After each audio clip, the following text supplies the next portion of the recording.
Hello, welcome to All In. It's last All In of the season. Gents, they're welcoming Dean Watling from deanwatling.com. G'day, mate. Gano, Louis, yes, last episode for this season has been outstanding. I'll get off the top. Thank you, everyone tuning in, all the comments, everything like that. It's been a great year, boys. It's been a long couple of weeks. I know, Gano, you were probably pretty tired, but it's always good to jump with you boys on a Monday. Lewis Willoughby, Sky Racing. G'day. Yeah, echo those thoughts, Dino. Thanks for everyone for tuning in throughout the season. It's probably, I know we kind of say it every year, but it is true. It's been our biggest season yet in terms of engagement and getting people talking and having their opinions on the comments or whatever. So it's been really, really fun. Hopefully we can end it with a high. Obviously, you boys are on a bit of a cup week hangover. I didn't get the ticket down, so I'm fresh as a daisy. I can go a couple more weeks, boys. I'm ready to rip. I was Louis doing wanted to do nothing a last Stakes Day preview. I was like, mate, there's no time. There's Yeah, no yeah, time. it did too. Yeah, well, we push on. Push on. Righto, Dino sent two topics through. He not only is just an immense talent, he's also a fantastic producer.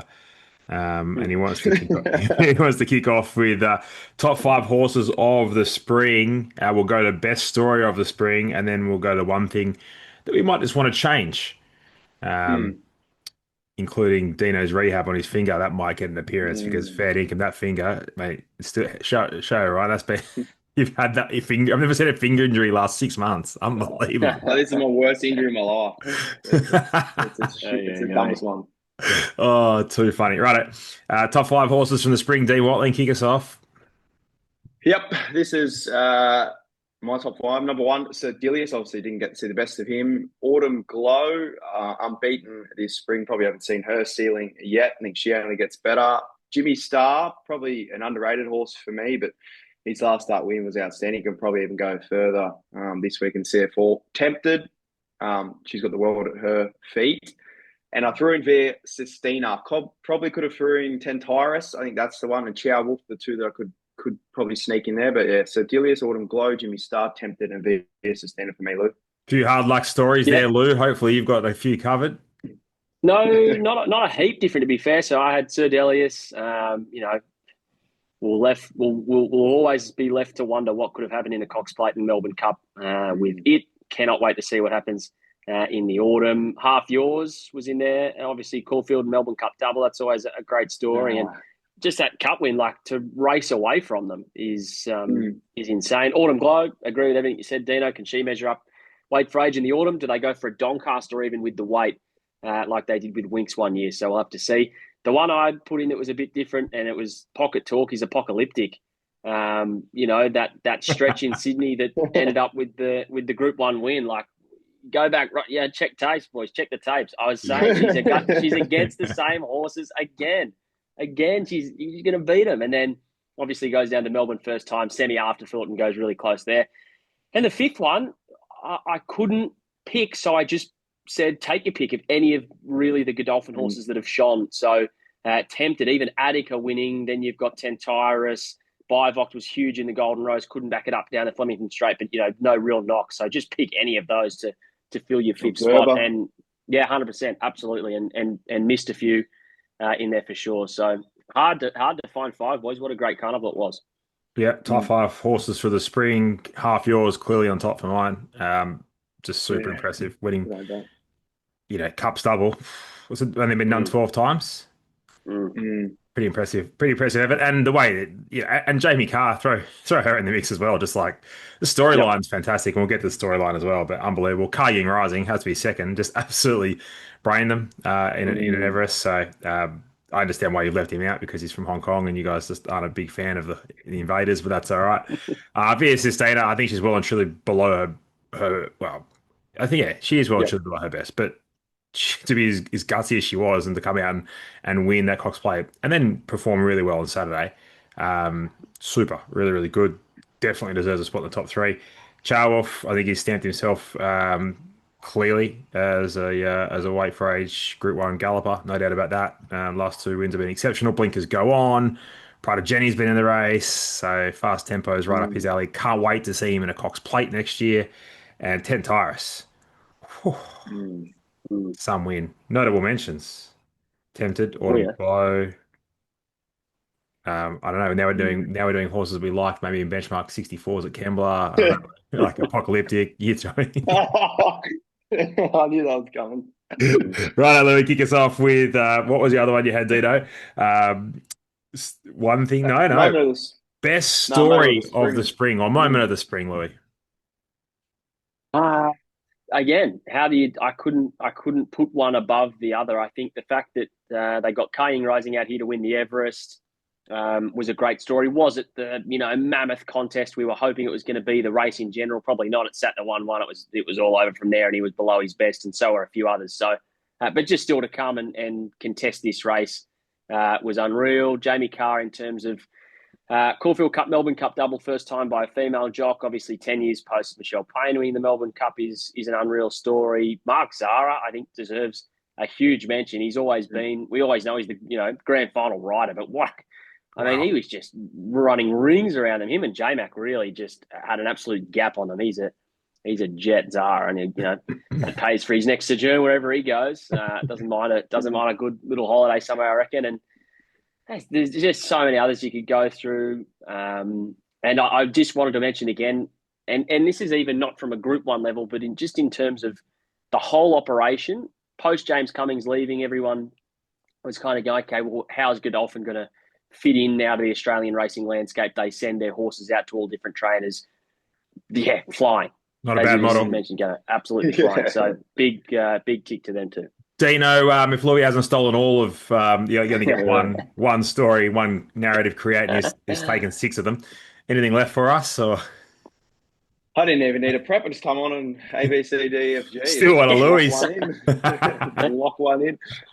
Bit of recency bias, but I think it was my favourite Melbourne Cup I've ever been a part of. The Yeah. form for the race, I think the story, the Caulfield Cup, the race itself. But you just don't.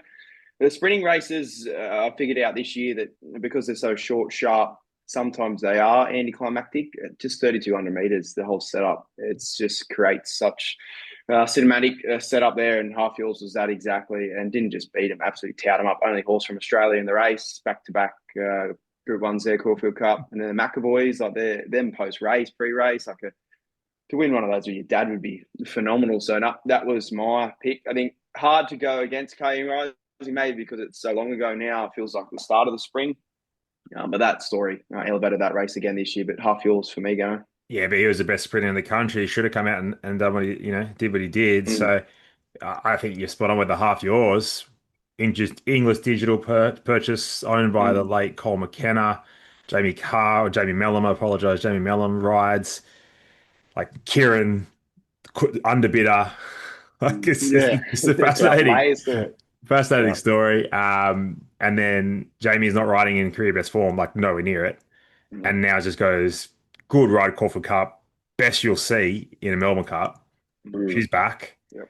Uh, Yep. Australian bred horse is just, and then you got poor old Goody Two Shoes whacking away. Like imagine the difference in stories between Goody. Yeah. Like Joey O'Brien, he's flying. He doesn't need another one. Anyway, Yeah. really, really, really good to see. So that was clearly number one for me. The Valley had like the Valley just roared. Cox Plate Day, Mm. it roared, and then everyone got on and tore it apart. Not sure how keen I was about that, but whatever. Um, it's pretty Yeah. interesting. But the Valley properly roared that day. That was pretty cool. Mm. Two more pieces for you. Giga Kick, Clayton, Douglas. Yeah. That footage of Clayton Mm. too. That was Pretty I cool, love eh? that. Like, Mm. there's a young man out there just doing his best. He's got, Yeah. I could be wrong here, Louis, but how many good horses does he have? Like, how many group horses does he have? Is it just one? That thing that came in Tiger Shark. Not, it's not saying it's Yes. even near the same level, but it was Yes. semi-run and sneak No, giant no, races. But in terms of big horses, no, it's Gear. but yeah, Mm. Tiger Shark would be it, right? Mm. Mm. Off the top of And my head, yeah. and that ran in was it group three? Was it the shorts? Yeah, something. It ran all right. Yeah, I did. And then I ran won a bit in a Hong Kong first up. yeah. Anyway, look, he's only got 45 horses. Mm. Mm. Fantastic, fantastic. I'm just looking through his list of horses now, and yeah, Mm. Giga Kick, and then maybe a 3.5 lengths to Tiger Shark that won the benchmark 100. at Caulfield. Ran fourth in the Concord Group 3. So it was just really good to see that because in a moment where there's so much attention on other people, you'd still put him in the battler category at this point in his career. Mm, And then, of course, mm.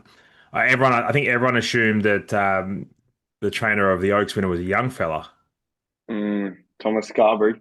but he ain't. But he's Yeah, dominating. I know. I saw the photo and I 13, was thinking, is that the strapper? I couldn't tell. 13 horses in training, I believe. Although Yep. they may have said 10 after, but it's 13 on from what I found on Racing New Yeah. South Wales at Rise Someone anyway. sent him 3 horses after that. Yeah. He's now got 33 Yeah. stayers. But what an amazing performance from Thomas Carberry. Like super stuff. Well done. Mm. Gutsy effort to send the horse around. Was it 3 in 14 days? 13 days. 13 Yeah, days. something Like like a few of the horses ticked that box, and but just good to see. Great story. There you go. That's it. Oh, one that I thought was pretty cool that we're not going to mention. But we've got the one thing we'll change next. So, Pride of Jenny and the Empire Rose. You were there, Dino. Have you Yeah, heard the that was, roar? The roar of that crowd was insane. It was yeah. like it was just unbelievable. So I thought that was probably a moment that needed to get a bit of mention. And then Yep. my final one, the kids, and I call them kids, they're probably 30, on Stakes Day the last day. Oh, 60,000 no. people turned Yeah. up. It was the Mm. worst. It was the worst we've ever seen. There's 10, 15,000 of them out the front. Everyone's up top in the glass, behind the glass. 10, 15,000 out the front, just roaring horses like home. Mm. And feels like 5 degrees and it's pouring rain, and they just kept turning up. So good on them. Righto, Outstanding. here we go. Louis, if there's one thing you change off the back of the Spring Carnival, or just in racing in general, what would it be? Not much, to be honest. I thought it was one of the great spring carnivals all the time. I think if you wanted to, it's not a discussion for now because I can't be bothered. But the whip rule, so that kind of reared its head Mm. on Saturday there with Pericles and Showolf. I've heard your man Gareth Hall talk about it this morning with Gator. It's such a tricky one. As he said, there's arguments, very good arguments for both sides, Yeah. and the answer, does it lie somewhere in the middle? Possibly. It's an optics thing versus not being able to quantify how many lengths or seconds a whip strike gives you. It would have to be different for each horse. I think that's They're not irrelevant. robots. Like, I think yeah, that's irrelevant. Quantifying it is irrelevant because if you're using it, you're only using it to gain. You're not using it to gain a disadvantage. You're using it to gain an advantage. So it should be more black and white, but it's not. And I also agree with your point, though, Louis. It is an optics thing, but as Gator came out and yeah, said this morning, we need the optics to yeah. be positive. So just So work it I out. don't know. Yeah, I don't, that's a tricky one. And look, it's not a big deal. I Well, mean, Chad's got a good holiday. bloody oath, that'd be fine too. Yeah, But he'll be right. He'll be right. I think Yeah. he'll be all right. Flying. Yeah. Do Yeah. you know? Mine would be the key lead up to the Cox Plate, the King Charles. Prior to that, I would love to see something change in regards to the Cox Plate. I think we touched on a couple of episodes ago. But it's at Flemington next year. I don't know, with the change, if you could somewhat lean on the move to Flemington as a way to reinvigorate the prize money or change up tactics to get the horses there. But of all the features, it had a great story, but as races itself, I think field wise, it probably needs to improve out of the 3 big ones in I'll the throw a spring. spanner So, in the works at you, Dino. I don't reckon they'll want to change it this year because of the caliber of horse they get on the last day of the carnival and the races they get. They're like, oh, hang on, this is work. At least this year, like it's working. It'll work for them again. because the champion stakes, you're thinking? Yeah. Well, whilst the champion stakes and you keep getting the battles that you got over the mile there. Mm. It Hmm, is, yeah, it's a double-edged interesting. sword, but it also is like you mentioned, we probably got a good King Charles and a good Champions Mile because we Yeah. didn't see them all go to the Cox Plate, but also you can freshen up. The gap between it's fine. I don't know. A bit more coordination there would be, I would love. I just don't want the Cox Plate to get dismissed as such in Yeah. the coming No, years. But I'm with you. more internationals, more everything for that race, I think the better. Don't Definitely know. want to see more internationals. Have a crack. Yeah, that's something we weirdly lacked this carnival. Yeah, we And did. we had William Haggis on radio on Saturday morning. He can't believe that more Yeah. trainers, horses from the UK don't come out. Like he just finds it insane. He goes, the money on offer is unreal. It's been proven that it's a successful formula. He comes out here and wins everything. And he goes, I just don't understand why more don't come. And I think we it's can driving. Penhaggets moving forward. The two he's brought out have been no good. Yeah, no good this year. No good. No Wait good. to the autumn. I don't think Step I up, don't know if they Will. were the cream of the crop though. Step up, Willie. Mm. Yeah, well, you come try to steal our prize money and you run 10th and 7th or something like that. So just lift your game. No, he's a champion. He's got Sure. plenty. He'll. What do you reckon, Lou? He'll leave his C graders at home now and come down with some B graders and towel us up. He might step up to the B group, B minus. Yeah, Yeah, yeah. That's the only He seems problem. a very competitive person. So, yeah. anything, Yep. the autumn, watch out. It's the only problem we've got, isn't it? If they bring the real good ones, we're in a lot of strife. Considering they're racing against the ones they allowed us to buy. Righto, I've got one for you, and it's going to be short and sharp, hopefully. But there was a protest between Acacia, I think it was, might have been Tupakara or in Karuna. It was maybe in Karuna and Point Barrow. And Point Barrow did nothing wrong. The protest third against first, dismissed. Absolutely no problem. The protest third against second was dismissed off the basis of the margin was too significant. But yet, when the interference occurred, one was going and the other was going sideways and backwards, what it felt like, and absolutely poleaxed one and spat it out the back, and the margin's too big. So the argument, therefore, from my perspective now is, so if the one horse, Acacia, was clearly going past the horse that ran into it, right? If the contact was less significant, you don't get spat at the back, and you lose by a nose. Then Less significant, but you lose by nose, upheld. No problem. Wouldn't be an argument. Because you get knocked over and you finish 2 lengths behind, oh no, margin's too significant, we'll take the easy way out and say dismiss because the margin was too significant. The margin, look, Dino, if we're running together and I push you over and you fall over, the margin's going to be significant. Yep. Help me Did out. you nick me? Yeah. Well, if I bump you 3 times and then beat you by nose, like, fair income.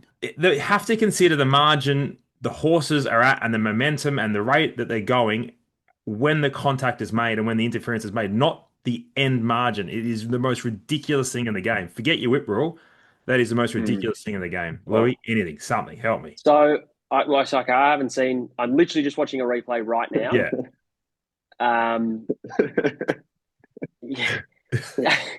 I can't add much more other than you are correct, but I can see why it was just possibly an easy out for the stewards to go, the margin. But Dad said, Acacia was matching Point Barrow with sectionals. Yeah, probably. That's insane. Goes close to winning it. To be fair, the second She probably should have won the race, but I don't know if I'd go as far to say the second horse was going sideways and backwards. It somewhat does stick on alongside the winner and was untested the last couple of strides in Karuna. But maybe I've had a bit of mayo. I think all things being equal, Acacia was about to go straight past it. And then got completely chopped out. So that's a tricky one. The argument isn't like everyone that's watched this game for longer than one race could tell you that Acacia would have gone past the horse on the horse that's inside. Yeah. The problem that we have here is they're using the fact that the margin was so significant to say we're going to dismiss it. The only reason the margin was so significant was because the interference was so significant. Yeah, 100%. Anyway, fair income, it can't be that hard to work out. Lads, let's go ahead. We'll have a look at a few races. Orr Stakes. We're going down to Caulfield. And Jimmy Star, $2.30 odds, courtesy of Tab. $2.30. Angel Capital, $2.80. Evaporate, $6. Vinrock, $8. Kick us off, Louis. So I have wanted to be with Angel Capital in this race for a while since they weren't going to the Golden Eagle and they were targeting this. Obviously, we saw what happened in an Everest, how good it was through the line. It should have won beating Seeples the start prior, yada, yada. This has now been a target for a couple of weeks. They've given it the trial. I was going to say I was surprised not to see it come up favourite. I get why Jimmy Star's favourite. I'm almost somewhat surprised Jimmy Star's here a little bit. And if I had to go, if I had to look into the future, I'd say possibly that they could switch SPs by the time the race comes around. Maybe Angel Capital starts the favourite just over Jimmy Star. I really wanted to pen Evaporate, thinking it's not in the same league as these top two, but then Start looking through its form. Ran second in a two rack over a mile. Was just third in the Golden Eagle. You go further back. It ran in a PB Lawrence. Started $3.30 and had absolutely nothing go right. It's run fourth, beaten under 2 lengths in a Group 1 Futurity where it sat wide. I don't think it's of the top two, but I don't think it's far off. So maybe at $5, I actually could have something on Evaporate. But Dino, I'm more keen to be with Angel Capital than Jimmy Star. But it sets up to be a really good battle between these top three. I don't think anything outside of that can win it. Vinrock and beyond is a complete no. So it's certainly a race in 3. Price based at this stage, I'd have to say Angel Capital and Evaporate. Yep, the two Jimmy Star and Angel Capital, probably two of the best Caulfield horses you'll see. Their record at Caulfield's phenomenal. 1,400 metres. It seems like an afterthought for Jimmy, doesn't it? Angel Capital, not so much. I think they had the option of the Eagle, but Chris wanted to go straight here. They want to win this. They want to get a Group 1 on the CV. This screams of a Chris Waller grand final, peak performance for Angel Capital, and I'm going to lean on that. Ties through Sepples, which ties through Evaporate. Should have probably panelled that horse in the 2-rack, was it? Jimmy Star, phenomenal last start. His figure, I think, was the best sprinting figure we've seen all year, 106 point something on Dan's stuff. So respect all of them, but I'm going to lean the way of Angel Capital on price. Is there any other horse that can run top 3? No. They'd have to. Honestly, they'd have to fall over, I think. Like Vinrock? Warney's going okay. Busto's going okay, but Evaporate's going better. No. Persian Spirit's probably going better than all of them. It was enormous there at Flemington. Is that down the outside, that horse? Yeah. Last race of the day, just ripped home. I'm going to go Evaporate. Like if I had $5 to spend on a dollar to win, $4 to place sort of basis, and we can still make a bit of profit. Like $2 to place, $6 to win. Makes its own mark. Angel Capital, Jimmy Star. I'm not sure where Jimmy Star will get to. Call it midfield. I don't think they won't. We know they won't lead. So it'd be midfield.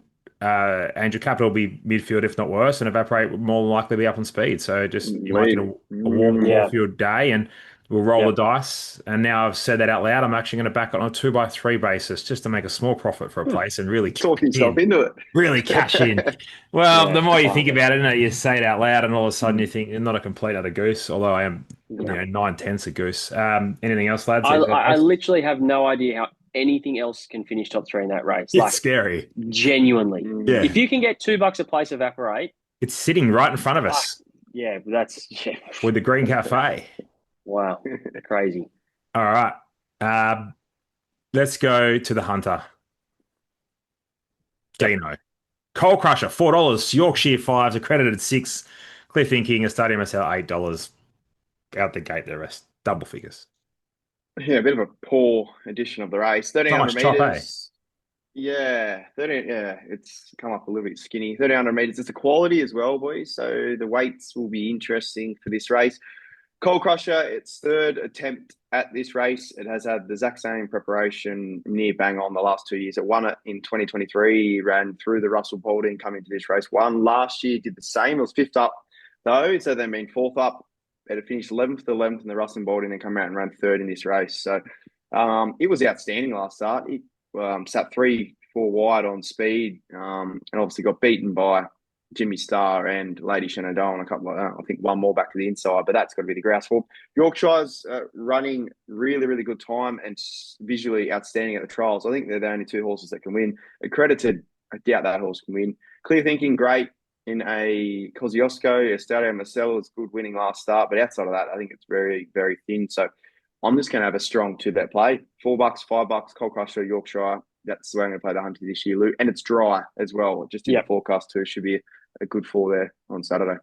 So just my little knock with Yorkshire is that it's going to be first up off a long spell. The trials have been good, but their target race, listening to John O'Shea, is the Ingham, and they're going to get their 3rd up. It's this into the Festival Stakes into the Ingham, and that's the run they're really targeting. I was speaking to Tim Ryan. It's off the map futures-wise in the Ingham.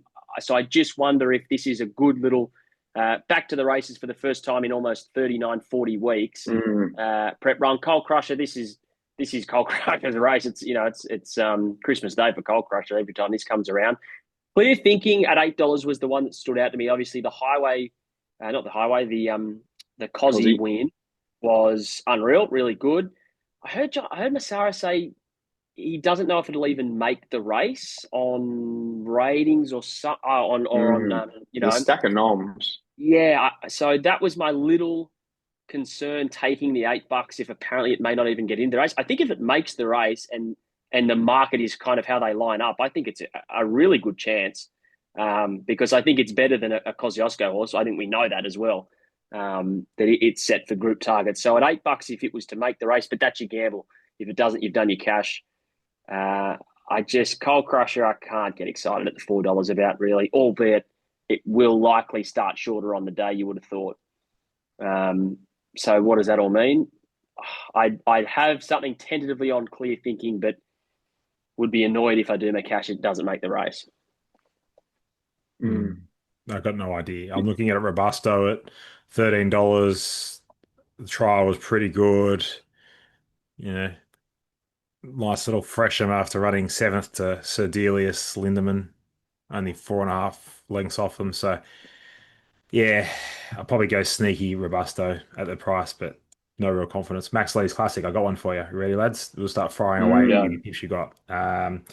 Japor Maison, I'm going to go with, if that's how you pronounce it. Scratch from Saturday, last $11. Saturday. Yeah, drew the car park and I think might have had Joe on, so wise. $11 and $3. Just have a dollar each way on it. Not bad little price about it. And European has tried pretty well as well, but I now feel like I'm stepping into Dino's lane, so I'll stay out of it and I'll just be happy with the horse at $11 and three in Japor Mason. Dino, anything? Chris Lee has an outstanding record on that race. I haven't seen that trial, so I'm going to do some homework and go back. I've got a couple outside of that. You want to move on to a couple other races? You got any more, Gunnar? Absolutely nothing left. Lou? Oh, No, you go, Dino. okay, I got a couple. The Beaufort. Obviously, I Celestial can't remember the Fury? distance. I was Yeah, about to say. I where was might go there? about to say it. Yeah. Come on, Lou, lift. uh, Um, it's a handicap race, so I'm hoping Hueto goes to this race or something else with a big. I'm looking at the ratings now, but Mason Louis, I was very very keen last start. It was awful in the wet. he It's was going to so be ordinary. nothing in the stewards, but it's Mm. down to run. So one bad run over a line through, and his form. He won I think it was a Queensland Derby last preparation. So the rise to 2,300 meters is right up his alley. Yeah, he did win a Queensland Derby over 2,400 meters. Back to a dry deck. I'm just going to bank on his wheels spun there last start. He looked like he absolutely hated it. So I think he's around. If I just bring it up. I think he's around $5, $6. Fitch History's favourite. He's $6 now. So I think that's a gamble to take. He was backed off the mat last day. He's got form around Lindemann and another horse by the name of Attrition who ran in well in the Cox Plate. And the other one, the Sandown Stakes, hasn't been confirmed. Looked at Trav's article on Betsy in regards to this, but she's an alibi is in there. If she turns up in this race, she'll win that race, the Sandown Guineas. So she's currently favourite, probably not chiming in now, but if she turns up in that race, her figure that she produced on Derby Day was outstanding. So they're the two for me. Sandown Guineas, she's an alibi, and the Beaufort, Mason Louis. Gano. Well, it's been a pleasure this year. Good fun. We've made it to the end. Get around us, put the comments in. Let us know who's going to win the CFL Stakes. We'll give away another $50 multi this weekend and get involved. Make sure you, of course, do gamble responsibly for free. Confidence support. Visit gamblinghelponline.org.au.